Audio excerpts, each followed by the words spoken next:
à travers texte. Les écrivains sur les bancs de l'école.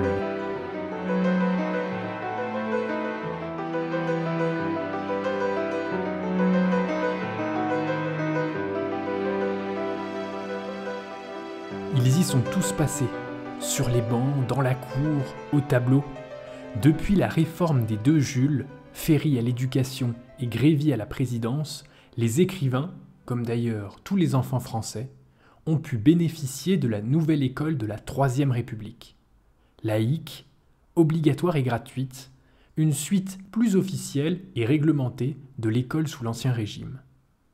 Victor Hugo l'avait voulu, on se rappelle de son plaidoyer devant l'Assemblée en 1850, alors il l'aura vu, à 80 ans certes, mais il pouvait enfin imaginer que son mot bien connu, celui qui ouvre une école ferme une prison, puisse se réaliser. L'école sera salvatrice, elle mettra tous les écoliers de la République à égalité devant les grandeurs qui les ont précédés et leur fournira les mêmes planches à dessin pour leurs rêves à former.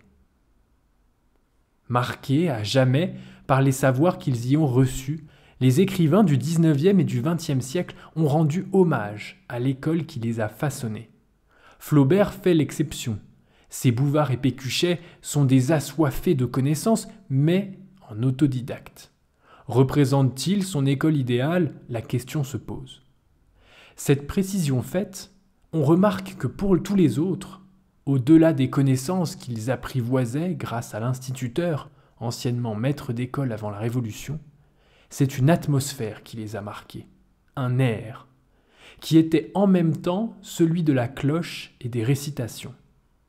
Sans l'école, sûrement pas de Péguy ou de Camus, et encore moins d'Agile de la Plume et d'amoureux des mots. Car pour ceux dont les parents n'étaient pas du bon milieu, et ils sont nombreux, c'était l'école qui leur enseignait les plus grands. Assez logiquement, donc, ils ont souvent choisi un moment pour rendre hommage à l'école avec un grand E, celle sans laquelle le contact avec la langue et les idées n'aurait pas pu se faire. Cette école des possibles qui ne choisit pas ses élèves et qui ne souhaite qu'une chose, consacrer leur nom, c'est-à-dire qu'ils s'élèvent. Dans l'école, il y a donc ces trois choses qui coexistent. Un lieu, des savoirs et des figures. Pour illustrer cela, on aura plus d'un témoin, car il faudra se pencher autant sur ce lieu plein de sens et unique qu'est l'école, que sur le contenu de ce qui est transmis entre ses murs, que sur les gens grâce à qui ces savoirs sont transmis. Ces trois éléments, une bâtisse, des matériaux et des bâtisseurs, s'offrent d'un coup à l'écolier qui arrive face à la cathédrale, petit, émerveillé, épaulé et en quête de grand. À l'heure où l'école tangue et prend l'eau, où l'éducation et l'instruction se disputent et où les savoirs ne sont plus considérés comme les précieuses clés qui ouvriront les portes du monde, il est temps de rendre à notre tour un hommage bien mérité. Les petits ne sont plus devant la cathédrale, pourtant l'ouvrage est libérateur. Mettons en valeur l'école qui ouvre à tous les plus grands, mettons en valeur ces écrivains qui en ont si bien parlé.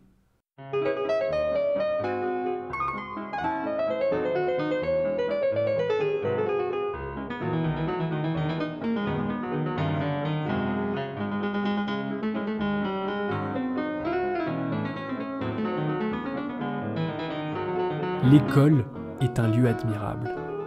J'aime que les bruits extérieurs n'y entrent point. J'aime ces murs nus. Je n'approuve point qu'on y accroche des choses à regarder, même belles, car il faut que l'attention soit ramenée au travail, que l'enfant lise ou qu'il écrive ou qu'il calcule. Cette action dénudée est son petit monde à lui, qui doit suffire. Et tout cet ennui, là autour, et ce vide sans profondeur, sont comme une leçon bien parlante. Car il n'y a qu'une chose qui importe pour toi, petit garçon, c'est ce que tu fais. Si tu le fais bien ou mal, c'est ce que tu sauras tout à l'heure, mais fais ce que tu fais. Il n'y a de progrès pour nul écolier au monde, ni en ce qu'il entend, ni en ce qu'il voit, mais seulement en ce qu'il fait. Or, cette sévère méthode, qui raccourcit si bien les vues du monde, est justement ce qui y donne entrée. Car, à s'informer de tout, on ne sait jamais rien. On apprend la politique en transmettant des ordres et en copiant des dépêches, non autrement.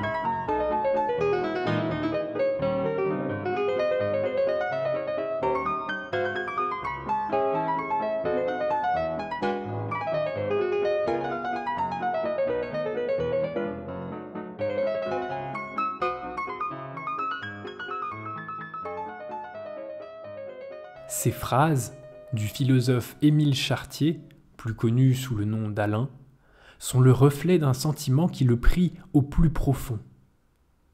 Alors qu'on croyait ici, avec ses propos sur l'éducation, d'où ce texte est tiré, être face à un livre de théorie, page après page, on sent autre chose. On sent qu'il y a plus. Oui, il y a les conseils, les remarques d'un philosophe sur la généralité de l'école, mais il y a aussi l'éloge.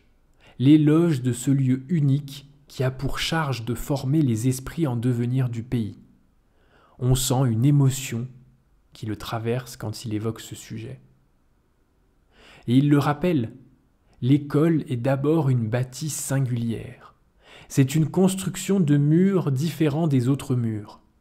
Car contrairement aux délimitations de tous les bâtiments du village, au-dedans des murs de l'école se joue peut-être ce qu'il y a de plus précieux pour l'avenir de l'enfant et d'une nation. Par-delà la grille qui marque l'entrée se joue la transmission de siècles passés et de savoirs essentiels. On imagine bien le défi qu'on lance à cette institution, responsable à elle seule du destin de milliers de petites âmes en attente. Alain est sans doute le penseur qui aura évoqué l'école le plus en détail dans son œuvre. Ses propos sur l'éducation sont magnifiques et il compile une multitude de remarques sur l'apprentissage, la méthode pédagogique et les priorités qui devraient être celles de l'école. Mais en plus de ces considérations techniques, on sent un respect profond envers l'école.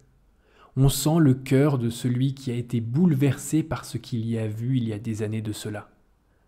On sent cet air de l'école admirée. On sent la volonté d'Alain, celle de préserver cette enceinte qui lui permit de rencontrer avec bonheur les plus grands esprits et de les faire rencontrer une fois qu'il sera devenu professeur.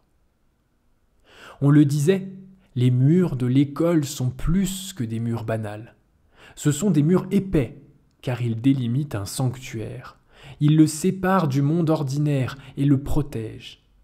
Ils assurent à l'école une place de choix. À l'intérieur de cette enceinte, il faut tout faire pour que les bruits extérieurs ne pénètrent point, nous disait Alain. Mona Ozouf, la si grande historienne de la Révolution, a prolongé cette idée dans un livre sur son enfance, Composition française, où elle raconte ses souvenirs de jeunesse au sein desquels l'école fut si importante. Sans l'école, pour elle, pas de vocation. Un point commun entre l'école défendue par Alain et celle racontée par Mona Ozouf, la distanciation de l'école et du monde. L'école a tout à perdre si le monde extérieur y pénètre, contrairement à ce qu'on pourrait penser. Cela vaut pour les enseignements comme pour les goûts individuels, nous dit Mona Ozouf. Et elle poursuit: ces goûts individuels si volatiles, si inquiétants, qui n'ont pas ici leur mot à dire. Les maîtresses n'évoquaient jamais nos particularités, individuelles ou collectives, finit-elle par dire. Jamais les singularités de l'extérieur n'étaient évoquées. Rien sauf l'enseignement.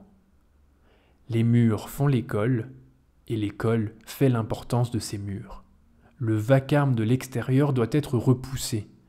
Tout ce qui est unique, individuel, différenciant, particulier, tout cela n'a rien à faire à l'école.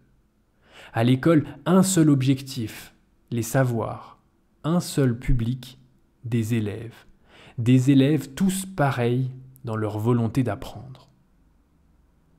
Dans son livre Composition française, Mona Ozouf distingue 3 écoles. l'école de la maison, là où on apprend son histoire unique, familiale, géographique, culturelle, en bref, sa différence. L'école de la République, là où on apprend son histoire générale cette fois, son appartenance de tous les jours à la nation, comme dirait Renan, en bref, son indifférence comme sujet de la République. Et enfin, l'école de l'Église, là où on apprend son identité religieuse. Entre ces trois écoles, nous dit-elle, pas de passerelle. Et c'était là la force de l'école de la République. Elle était assez en elle-même pour ne pas devoir se reposer sur des vases communicants. On discutait universel. L'école n'était pas la maison, l'école n'était pas l'église. L'école n'était ni le lieu du déballage personnel, ni le lieu des revendications individuelles. Mona Ozouf, dont le père était militant breton, le précise bien. L'école était indifférente aux spécificités régionales, tout comme elle l'était aux spécificités de chaque écolier, aux grandes dames de son père militant breton. L'individu unique et séparé restait, lui, aux grilles de la cour et déposait son baluchon de singularité, comme Mona Ozouf le dit si joliment. Entrait l'écolier, semblable à tous les écoliers, qui recevait comme tous ses camarades l'enseignement et le savoir. Et le plus beau, c'est que c'était l'évidence pour tous ces petits écoliers aussi. Personne ne pensait à revendiquer son identité de la maison. Camus le dit bien dans Le Premier Homme. Par les savoirs durement acquis, par la rigueur des connaissances inculquées, on nous jugeait dignes de découvrir le monde. On était l'objet de la plus haute considération. Voilà sa formule. Cette considération pour Camus venait du désintérêt de l'école et des professeurs pour son histoire personnelle, pour l'identité ou la religion de ses parents, pour ses goûts culinaires comme ses envies politiques. La considération, c'était faire en sorte que tous les écoliers se retrouvent à un moment de leur journée comme de leur vie sur un même pied. Et c'était l'évidence, les écoliers le savaient, mettre de côté qui ils étaient un instant pour se concentrer sur ce qu'ils apprenaient. Cette évidence, ils la célébraient. Nous en sommes bien loin aujourd'hui. L'école, et c'était là sa merveille, nous dit Mona Ozouf, s'ingénie à nous rendre pareils. Personne ici n'a d'histoire. Ce qui lui fait conclure plus loin, c'est le lieu d'une bienheureuse abstraction. À l'heure où l'individu cherche sans cesse à se singulariser, où la modernité s'est infiltrée partout et a promu l'égoïsme du caractère unique, l'école devrait plutôt célébrer la parenthèse. L'école devrait être ce lieu du silence, de la pause, comme elle l'a si bien été. Le vacarme du monde pourrait s'éteindre un moment, surtout à cet âge crucial de formation. La sourdine plutôt que le boucan. Car les écoliers méritent bien plus qu'un balayage de l'instant où tout s'immisce. Ils méritent de connaître, d'apprendre et de voir ce qui est passé bien derrière eux, pas seulement ce qui se passe en ce moment. Il faut intéresser, disait Alain, et il ne faut pas vouloir intéresser. Voilà une bien grande différence. Les instituteurs seront ainsi les figures de cet intérêt qui naît dans les yeux des écoliers, qui découvraient ce qui dépassait leur famille, leur village, leur propre caractère.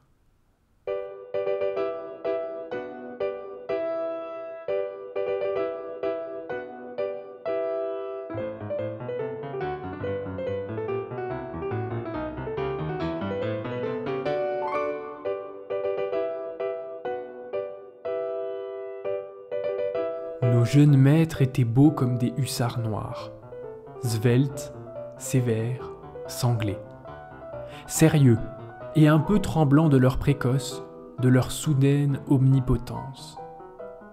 Un long pantalon noir, mais je pense avec un liseré violet. Le violet n'était pas seulement la couleur des évêques, il est aussi la couleur de l'enseignement primaire. Un gilet noir. Cet uniforme civil était une sorte d'uniforme militaire, encore plus sévère, encore plus militaire étant un uniforme civique. Quelque chose, je pense, comme le fameux cadre noir de Saumur. Rien n'est beau comme un bel uniforme noir parmi les uniformes militaires. C'est la ligne elle-même et la sévérité.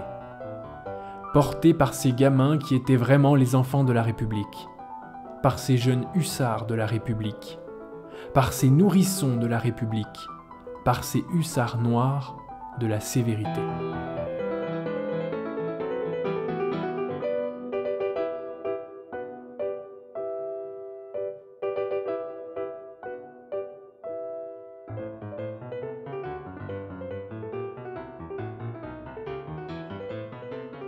Tirés de l'argent, ces mots écrits par Péguy sont de 1913. Ils décrivent l'instituteur de la Troisième République, ce hussard noir de la République, celui-là qui sort des écoles normales pour partager le savoir aux petits Français. Ce n'est pas un hasard si Péguy s'y arrête. Il fut tout au long de sa vie reconnaissant de l'enseignement qu'il reçut enfant, notamment de la part d'un certain monsieur Naudy, qui lui a fait confiance, comme un certain monsieur Germain fera confiance plus tard au petit Camus. Chez Péguy, cette gratitude envers l'école se lira dans ses textes comme un hymne au travail, considéré comme un honneur. Monsieur Naudy lui a inculqué la rigueur et le goût de l'effort. Péguy les tiendra pour devenir l'écrivain à succès qu'on connaît aujourd'hui. Ce même goût de l'effort d'ailleurs que Raymond Aron retiendra de ses années de classe préparatoire, et il disait non pas les plus agréables, mais les plus enrichissantes.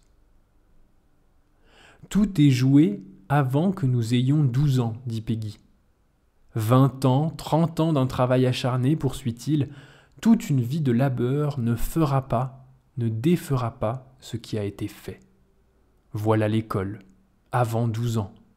Voilà le rôle de cette école. Et même si l'argent ne devait pas être au départ un livre sur ce sujet, il finira par ressembler à un hommage, à monsieur Naudy et à tous ces enseignants qui participent au destin de la France. Plus on avance dans le livre, plus on sent le lyrisme de Péguy s'accroître. « Je voudrais faire un portrait de tous mes maîtres, nous dit-il. Tous m'ont suivi. Tous me sont restés obstinément fidèles dans toutes les pauvretés de ma difficile carrière. Alors, l'argent traitera d'argent, mais autant de savoir et d'instituteurs. » Et en ce début de siècle, ce qui frappe Péguy, c'est la grande réussite de l'école de la République, la laïcité. Dans l'argent, il appelle M. Naudy ce grand laïcisateur. Il est la figure de la République qui vit désormais à côté du curé. Chacun sa métaphysique. Les uns le savoir, les autres Dieu. Complémentaires, mais plus sur le même territoire. Oh, et pourvu que ce fussent des enseignements, dit Péguy. Il y a dans l'enseignement, nous dit-il, et dans l'enfance quelque chose de si sacré. Il y a dans cette première ouverture des yeux de l'enfant sur le monde, il y a dans ce premier regard quelque chose de si religieux que ces deux enseignements se liaient dans nos cœurs, et que nous savons bien qu'ils y resteront éternellement liés. Monsieur Naudy, dès lors, vivait avec le curé, contre le curé. Mais rappelons-nous que ce joli mot, contre, possède toutes les significations. Opposition, mais aussi apposition. Les instituteurs s'opposaient au curé, en proposant une autre métaphysique, mais reposaient aussi sur eux, afin que l'enfant puisse compter tous les savoirs dans sa poche. Pas de retenue pendant le catéchisme, pas de retard auprès du curé. Péguy conclut « Nous aimions l'Église et la République ensemble, et nous les aimions d'un même cœur, et c'était d'un cœur d'enfant. » Attardons-nous un petit peu plus sur M. Naudy. Péguy lui vouait une immense admiration. Il s'est jeté dans l'enseignement primaire au lendemain de la guerre, dit Péguy, et ce, pour aider à reconstruire la France. Alors, il savait que cela passerait par une formation rigoureuse des esprits. Pour Péguy, pas de doute. Il était l'homme du monde à qui je devais le plus. Il me fit entrer en 6e. Voilà ces mots. Voilà l'œuvre d'un grand homme, une gloire qui pourrait passer inaperçue, mais qui compte le plus. Faire entrer en 6e. Les instituteurs allaient devenir ceux sans qui rien ne serait possible, ceux sans qui l'univers resterait clos et le monde ne dépasserait pas la grande route du village. Car voilà ce que leur apportait l'enseignement, un élargissement des horizons. La carte Vidal-Lablache accrochée dans la classe montrait le pays. La frise chronologique au-dessus créait la nation. La géographie et l'histoire enseignaient large pour sortir du petit monde. L'école était vraiment ce monde qui se distingue du dehors. Au centre, l'instituteur, sa règle, sa sévérité. Mais au fond, la tendresse d'un monsieur Naudy qui rattrape Peggy par la peau du cou, nous dit-il, pour le faire passer en 6e. Car ce passage en classe supérieure, Peggy le raconta avec un tel émerveillement, et nous dit-il aussi, l'étonnement, la nouveauté devant Rosa, l'ouverture de tout un monde, tout autre, de tout un nouveau monde. Voilà ce qu'il faudrait dire, mais voilà ce qui m'entraînerait dans des tendresses. Le grammairien qui, une fois la première, ouvrit la grammaire latine sur la déclinaison de Rosa, n'a jamais su sur quel parterre de fleurs il ouvrait l'âme de l'enfant. Je devais retrouver, presque tout au long de l'enseignement secondaire, cette grande bonté affectueuse et paternelle, cette piété du patron et du maître que nous avions trouvée chez tous nos maîtres de l'enseignement primaire. Peggy a cette jolie formule qui nous fait dire « Combien de monsieur Naudy se retrouveront en cela ?» et combien de monsieur Naudy seront retrouvés. Créé, généralisé sous la Troisième République, l'instituteur, c'était la figure maîtresse de l'école, implacable mais irremplaçable pour l'enfant. Une autorité qui marchait de pair avec celle des parents, tous deux se soutenaient sans relâche. Un soutien sans faille, un respect indéfectible. L'instituteur avait raison. Les parents le confortaient et la mayonnaise prenait. Voilà la grande force de l'école d'avant. L'instituteur inspirait le respect et la gratitude. Son autorité à l'école s'accompagnait d'un rôle tendre et de dévouement pour la commune, pour laquelle il participait à d'autres tâches, secrétaire de mairie par exemple. Ces figures de la République, ces hussards noirs, marquèrent plusieurs générations qui sentirent le rappel au savoir et à la curiosité. Durs et tendres, ils sont à l'image de Clan Ricard, l'instituteur que Jules Romain dépeint dans ses Hommes de bonne volonté. À l'aube de la Première Guerre mondiale, lorsqu'il a la lourde tâche d'annoncer aux enfants qu'une guerre va éclater, il se demande avec angoisse s'il aime son métier. En tout cas, dit-il, il aime ses enfants. Les hussards noirs ne sont pas vraiment sans couleur et sans âme. Il y a bien un petit quelque chose qui fait naître chez les petits écoliers un sentiment d'être entendu en plus d'être instruit. Aucun hasard dans ce qui suit. La gratitude. Depuis quand veut-on que l'on soit sans reconnaissance pour ses maîtres ? Se demandait Voltaire dans une correspondance. Et le célèbre penseur poursuit. Rien n'effacera dans mon cœur la mémoire du père Poré, qui est également cher à tous ceux qui ont étudié sous lui. Jamais homme ne rendit les études et la vertu plus aimables. J'ai eu le bonheur d'être formé par plus d'un jésuite du caractère du père Poré, et je sais qu'il a des successeurs dignes de lui. Assurez-les de mon attachement inviolable pour eux, je le leur dois. Ils m'ont élevé, c'est être un monstre que de ne pas reconnaître ceux qui ont cultivé notre âme.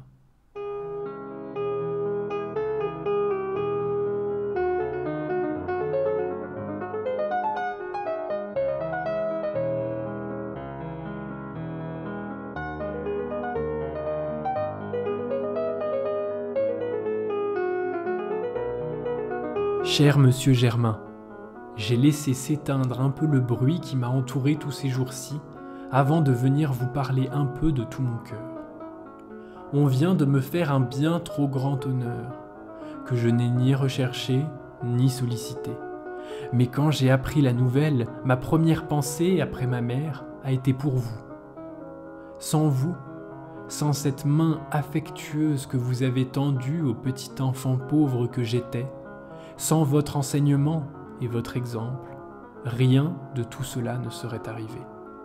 Je ne me fais pas un monde de cette sorte d'honneur, mais celui-là est du moins une occasion pour vous dire ce que vous avez été et êtes toujours pour moi, et pour vous assurer que vos efforts, votre travail et le cœur généreux que vous y mettiez sont toujours vivants chez un de vos petits écoliers qui, malgré l'âge, n'a pas cessé d'être votre reconnaissant élève. Je vous embrasse de toutes mes forces. Albert Camus.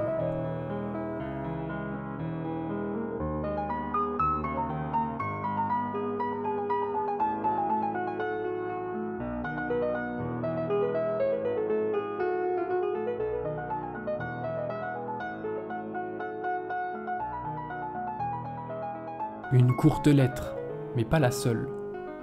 Camus rend hommage à son instituteur, un peu comme Péguy avant lui. Monsieur Germain l'a arraché à toutes les pauvretés. Il l'a accompagné, il a cru en lui. Il a vu en Camus un potentiel. L'école a permis ce miracle. Et mis à part cette lettre que Camus adresse à Monsieur Germain lorsqu'il reçoit le Nobel, Camus parlera encore de sa rencontre avec l'instituteur dans son premier homme. Dans ce livre, tout un chapitre lui est consacré. C'est Monsieur Bernard, comme il le nomme, pour ne pas dire Monsieur Germain, qui, dit-il, avait pesé de tout son poids d'homme à un moment donné pour modifier le destin de cet enfant dont il avait la charge, et il l'avait modifié en effet. Monsieur Germain propose Camus pour une bourse afin qu'il continue à étudier malgré sa pauvreté. On le sait, Camus est cet exemple de l'école du mérite, du travail, de la rigueur, et aussi de l'implication de l'instituteur. Lui, le petit enfant des quartiers défavorisés d'Alger, élevé sans père, mort des suites d'une blessure en 14, dont la grande partie de la famille est analphabète, lui, Camus, est soutenu par Monsieur Germain. Voilà le rôle de la figure de l'école, autoritaire mais présent. Sa grand-mère aurait préféré qu'il ne continue pas ses études pour travailler et gagner de l'argent. Monsieur Germain refuse. On l'apprend dans le premier homme. Il va rencontrer la petite famille, les convaincre, proposer des cours supplémentaires. La grand-mère, rude, écoute, mais indique qu'elle ne pourrait pas payer. Et voilà ce que répond l'instituteur. « Ne vous en faites pas, il m'a déjà payé. » Ces mots-là, m'ont toujours suivi.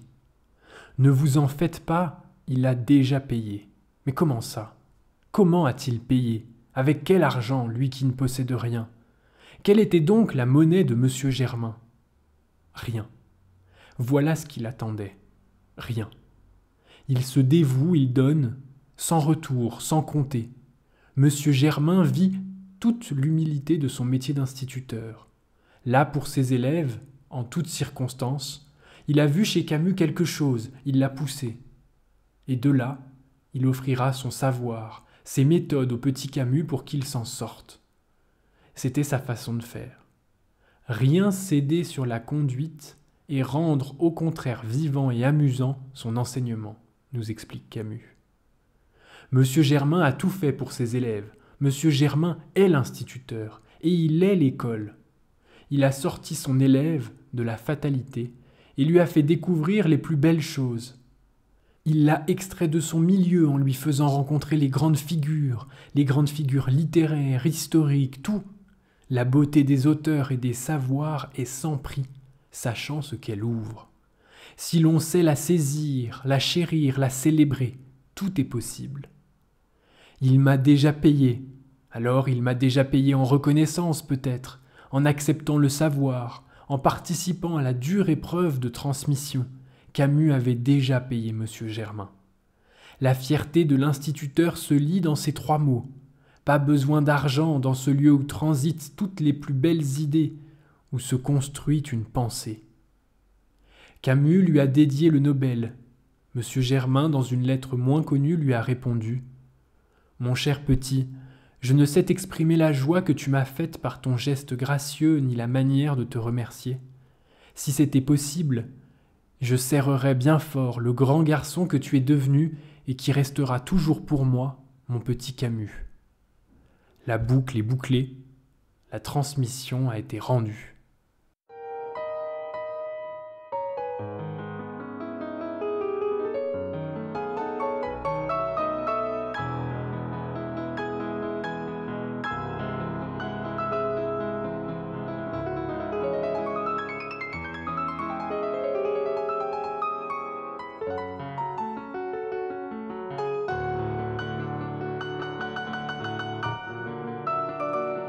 Autour de moi, comme il se doit, tout le monde écrivait au stylo à encre ou au stylo à billes. Personne n'avait de crayon ni de gomme. J'appris plus tard que l'usage du crayon à papier était prohibé dans les écoles. Me faisait-on une faveur ? Fermait-on les yeux sur mon étrange pratique d'écolier venu d'ailleurs ? Sans doute. J'ignorais que les Français faisaient d'abord des brouillons pour les mettre ensuite au propre. Il était hors de question pour moi d'utiliser comme tout le monde un stylo bic qui rendait ma copie sale et illisible en la bourrant de ratures. L'idée d'une copie sale m'était insupportable. C'était un manque de politesse à l'égard du professeur. C'était surtout manquer d'amour pour la langue que j'écrivais.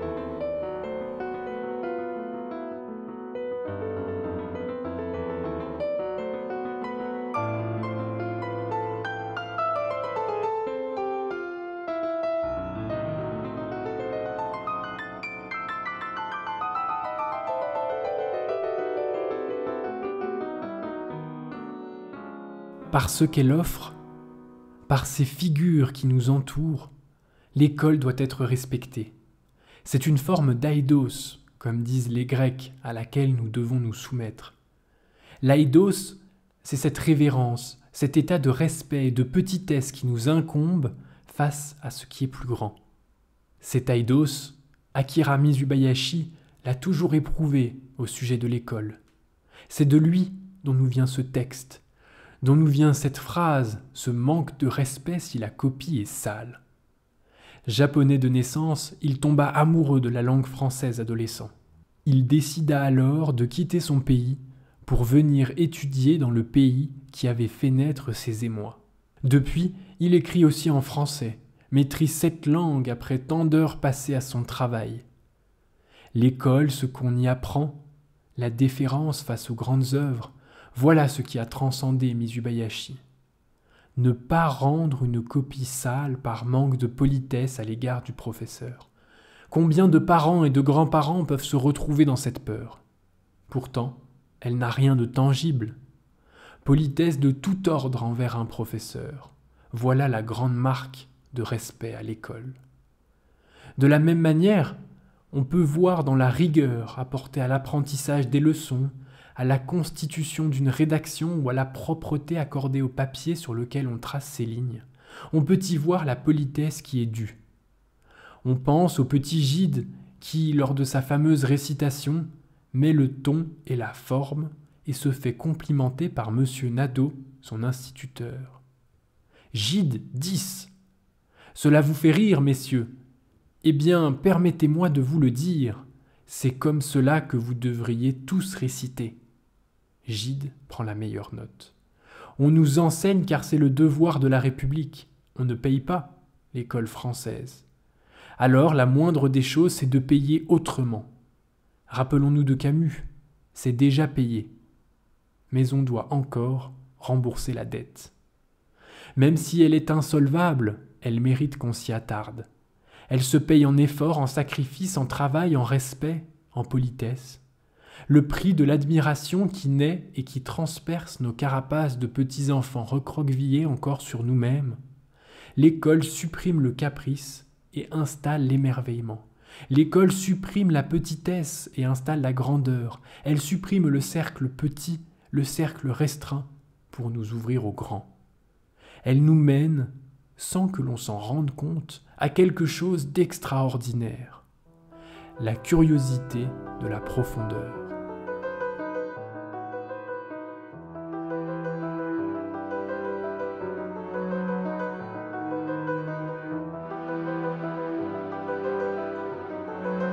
C'était À travers texte par Thomas Dutrier. La prochaine fois, Chateaubriand, l'anti-Napoléon.